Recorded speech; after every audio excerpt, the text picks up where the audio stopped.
It was P-Day, Pink Day, -1 and counting.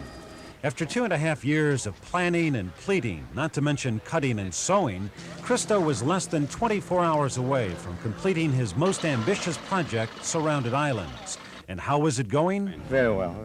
From the air and from water level, it seemed everything was going well today, despite a few problems here and there, or situations, as Christo's crew prefers to call them. 10-4, would you advise him that there's a little thing on 9-10 that they can't hold that underlay down? Augie Huber of Kansas City is co-contractor on the privately financed $3.1 million project.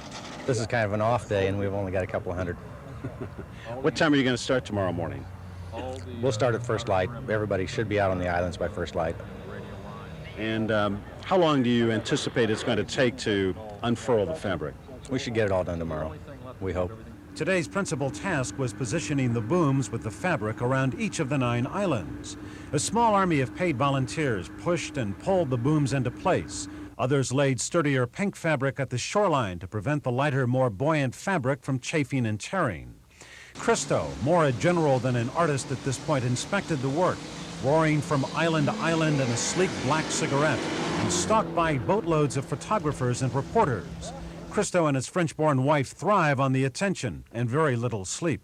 10 people told me last night that we should stop and take a rest, and I was so revolted because I said, nobody would ever tell a pregnant woman who is giving birth, why don't you go to the movies for 2 hours, take a rest, and finish it afterwards.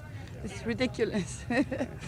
Christo doesn't expect to silence his critics when he unfurls this fabric tomorrow morning, but he may convince them that a work of art doesn't always have to hang on a museum wall. On Biscayne Bay, Michael Putney, Channel 4 News. By nightfall, 4 of the 10 islands in Christo's Surrounded Islands project were surrounded by the booms which will hold the pink fabric in place. Those who helped put the booms there said both wind and choppy water were problems, but organizers were still hoping to have all the booms in place by tomorrow morning. As the artist himself held an evening meeting to wrap up 11th hour loose ends, crews were leaving the dock to watch over the islands, sleeping out to guard against sabotage. It's really quite pleasant, it's kind of cool, with the breeze, but, the weather's nice and everything like that. Most are art students. They come from all over, though many are local folk. Personally, I'm glad he's doing it in Miami because Miami really needs some culture. We're a big city, but we don't have much going on.